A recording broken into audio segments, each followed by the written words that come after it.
Senhoras e senhores, mais uma vez, gravando aqui a nossa aula ao vivo, nossa aula de psicologia jurídica. Muito obrigado pela turma que nós estamos aqui, uma turma boa, uma turma nova, né? Já estamos na segunda aula de psicologia jurídica, muito obrigado. E o link que a gente faz aqui é a psicologia jurídica com as áreas do direito, né, evidentemente. Uma das áreas que a gente faz um grande link aqui é com referência ao rito do júri, né, Tribunal do Júri, crimes dolosos contra a vida. Por isso a gente vai trabalhar muito com essa questão da tese da inimputabilidade dentro do rito do Tribunal do Júri, certinho? Esse é um trabalho belíssimo e eu rendo aqui homenagem aos meus alunos acadêmicos de direito, hoje na graduação, mas também no início na pós-graduação. Meus amigos, qualquer dúvida sobre o rito do júri e a psicologia jurídica, a inimputabilidade, quem vos fala é o professor Martinez. Eu sou advogado, psicanalista, tribuno do júri, professor universitário e tenho larga experiência, posso tirar quaisquer dúvidas, atendo o Brasil todo, alunos, pessoas leigas que queiram saber, enfim, a gente atende como um processo educacional. Então é só o senhor e a senhora me adicionar no WhatsApp. Adiciona no WhatsApp aí, meu WhatsApp, anota aí, 71 aqui de Salvador, né? 71 de Salvador, 99103 0089, 71 de Salvador, Bahia, 99103 0089, 71 Salvador, Bahia, 99103 0089, 71 99103 0089, 71991030089. É o WhatsApp. Me adicione no WhatsApp que a gente se comunica melhor. Porque telefone hoje em dia, agora mesmo estou gravando, eu estou aqui em aula, né? Aula gravada, eu tenho que desligar, né? Então, senão tocando direto o telefone, nós estamos com a agenda lotada. Muito obrigado pela sua atenção. Me adiciona sempre no WhatsApp. Hoje nós vamos falar de um assunto muito interessante que significa transtorno mental. Vocês sabem o que significa um transtorno mental? Então vamos lá.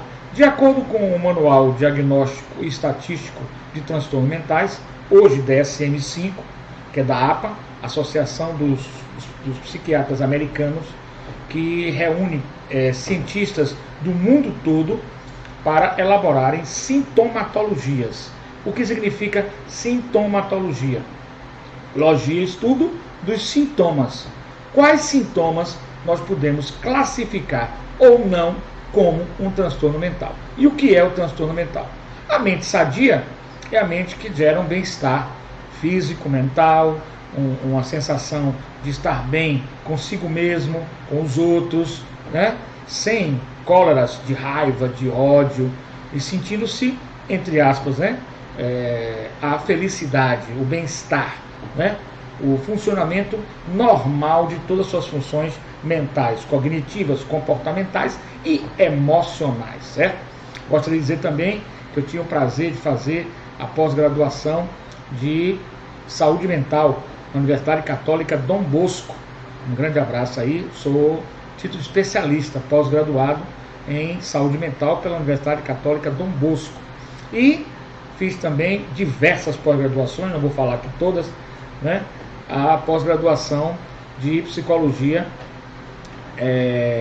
cognitiva comportamental, psicologia cognitiva comportamental, dentro da terapia da terapia cognitiva comportamental, dentro da terapia cognitiva comportamental, pela Universidade Araraquara, né?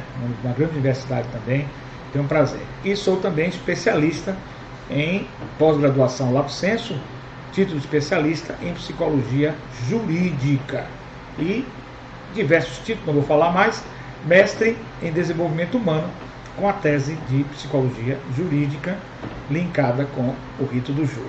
Então, muito obrigado, está falando com um especialista, que é o professor Martinez, quem vos fala. Bom, então o DSM-5, que é o diagnóstico, né, o DSM-5, ele procura diagnosticar os transtornos mentais.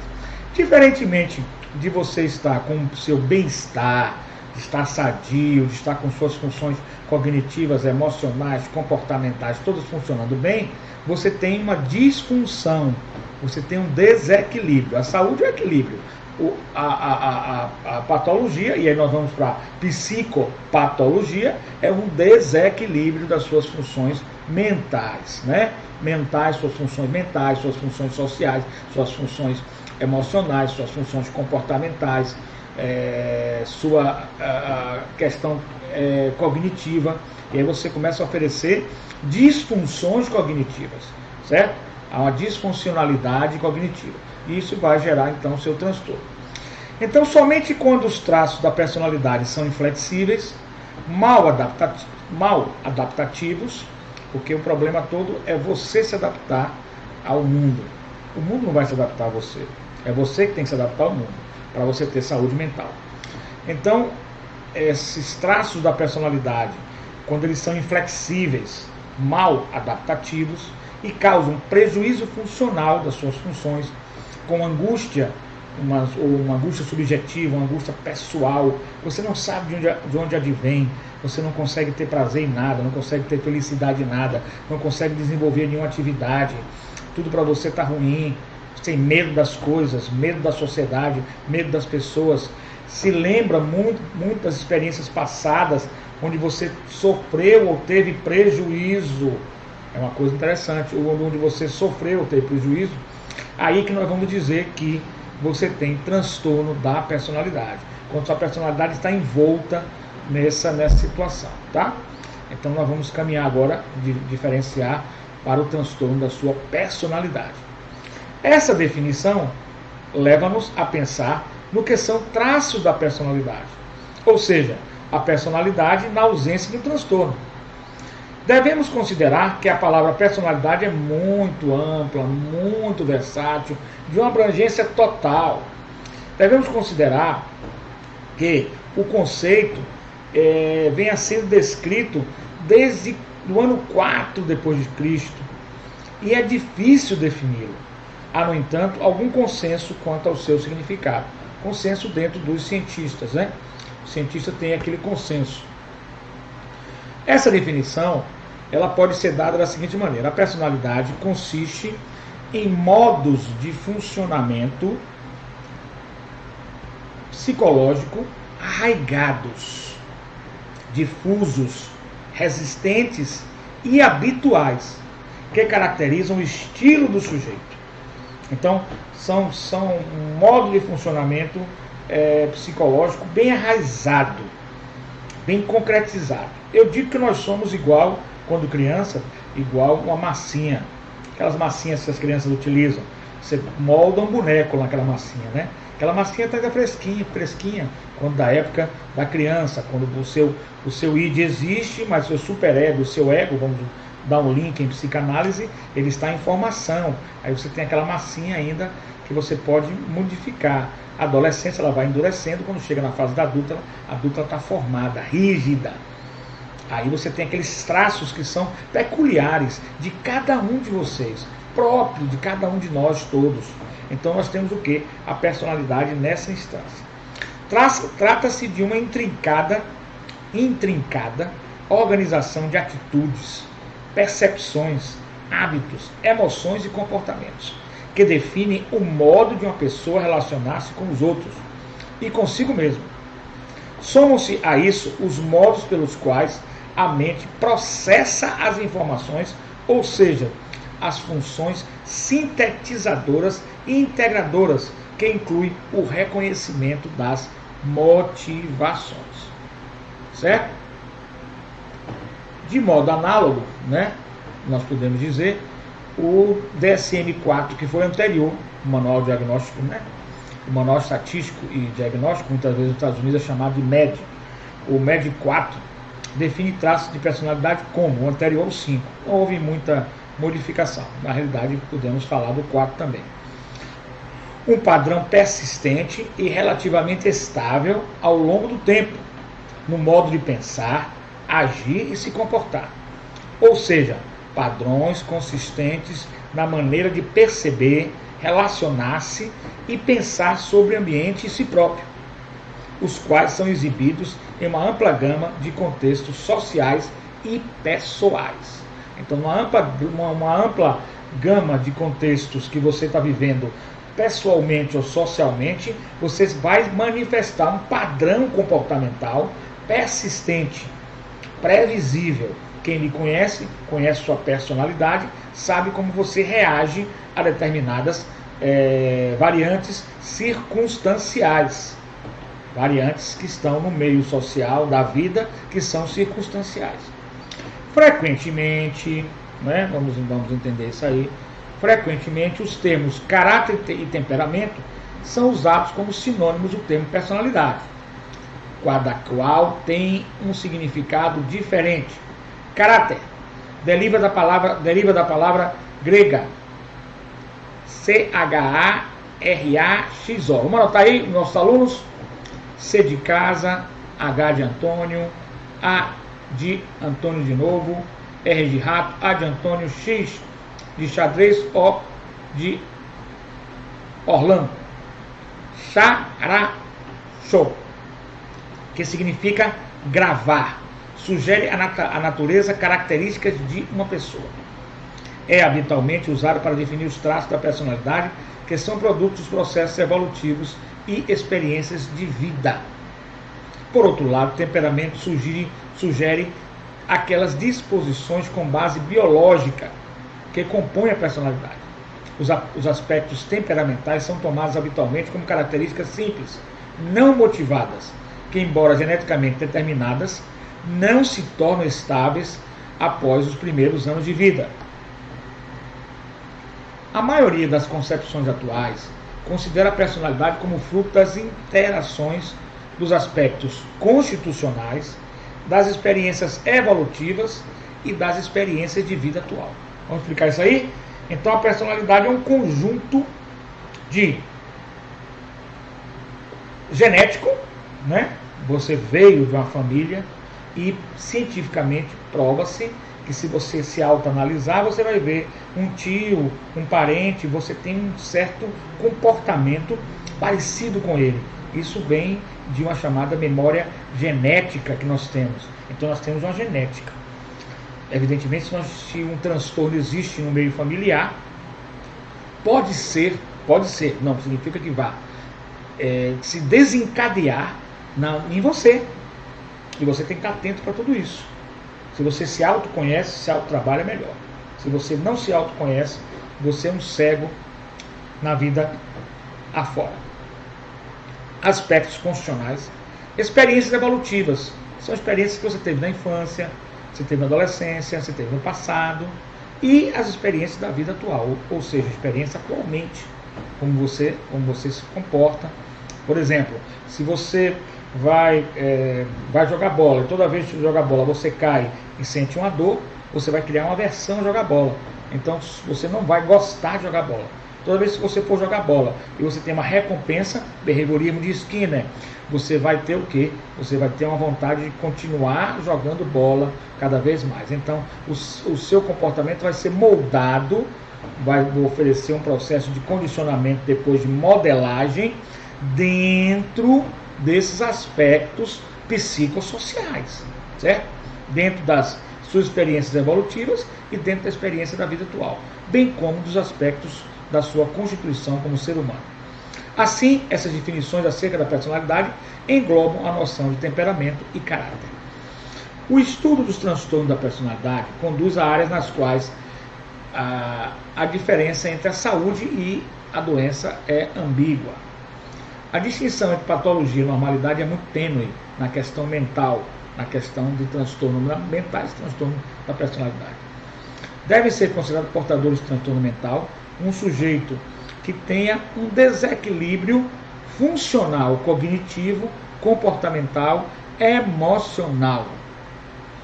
Ele pode ser, por exemplo, arrogante, dominador, um jovem, por exemplo, com fones de ouvido, que se recusa a sair do quarto, pode estar apresentando um transtorno. Não significa que certos comportamentos padronizados possam ser rotulados sem uma análise mais profunda. Isso é um erro muito grande Esse erro ocorre no diagnóstico, quando nós vamos fazer o diagnóstico para dizer se a pessoa tem transtorno ou não tem transtorno, no caso específico, quando ela cometer um crime, quando ela cometer um delito, quando ela cometer uma ação que seja violadora da norma penal.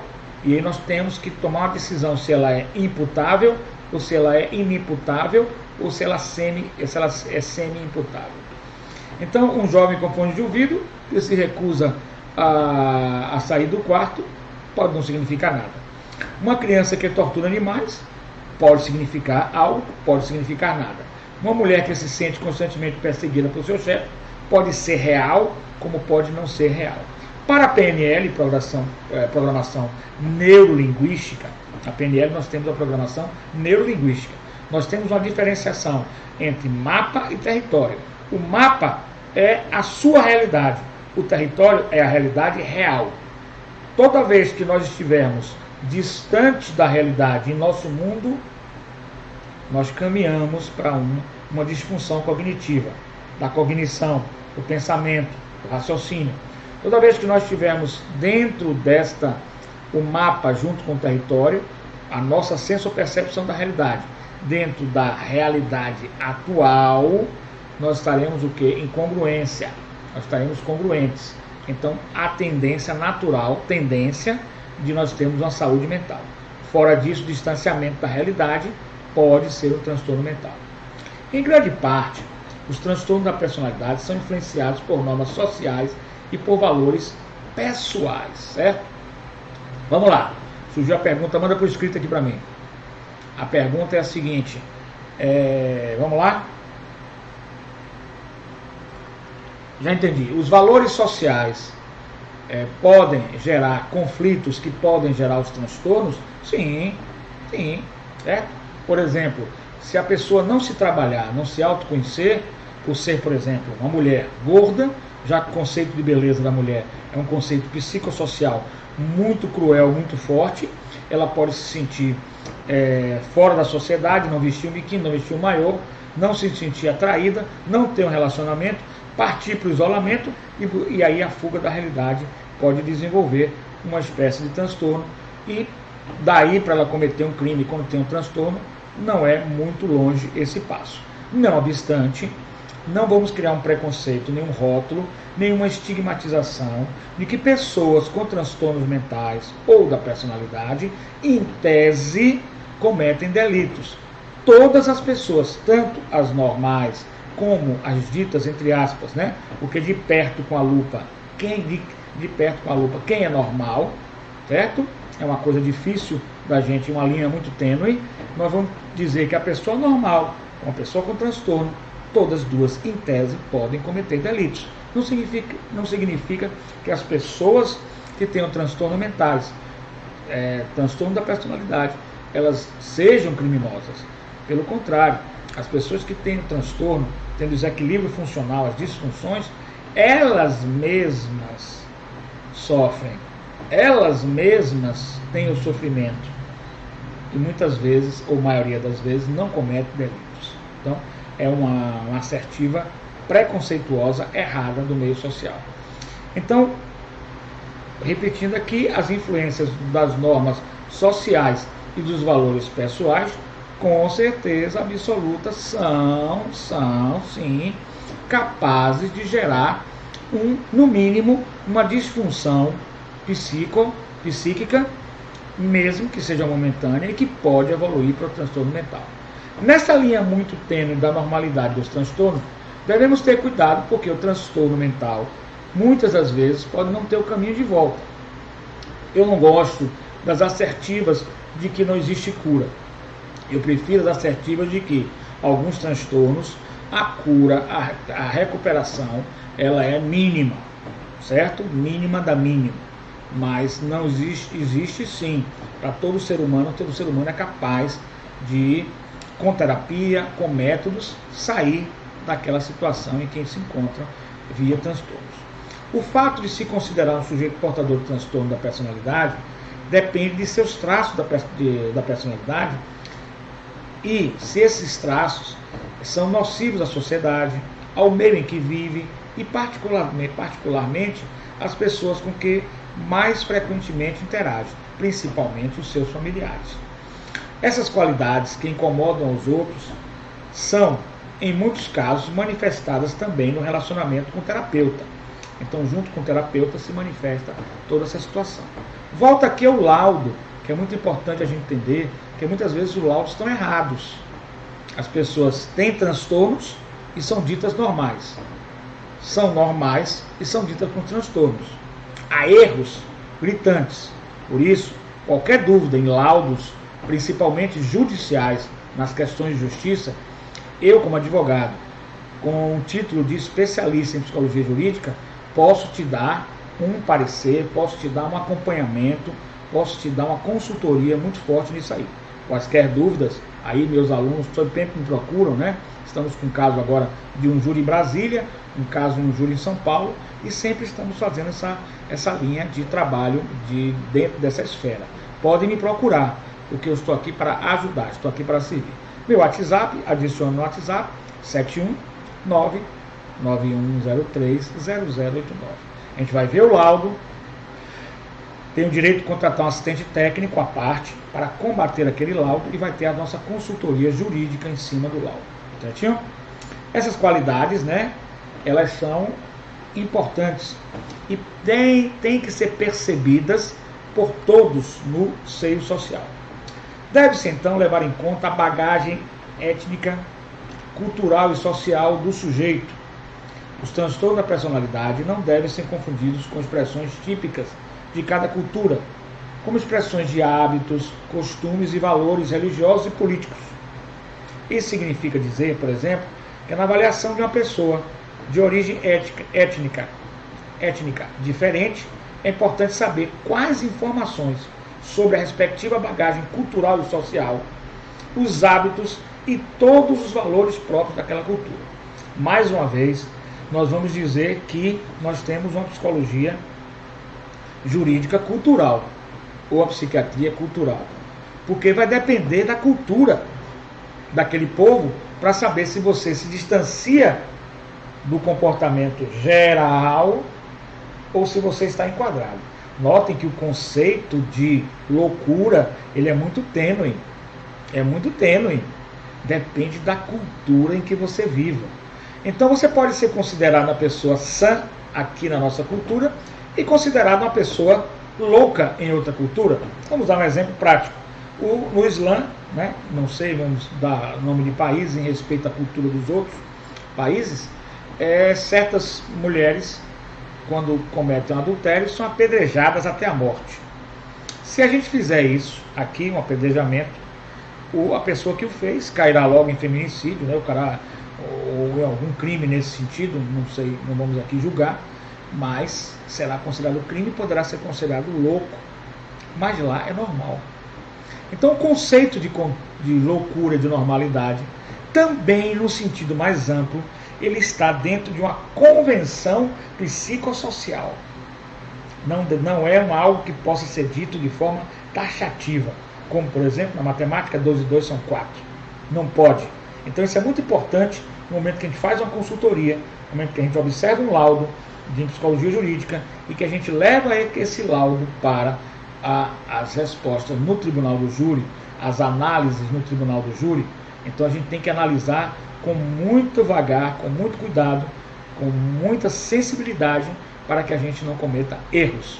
E por aí nós já vimos a linha muito tênue. Transtorno da personalidade pode ser para uma cultura A, sujeito X, ele pode ter. Numa cultura B, esse mesmo sujeito cis ser considerado sadio, são, normal. É muito complexo.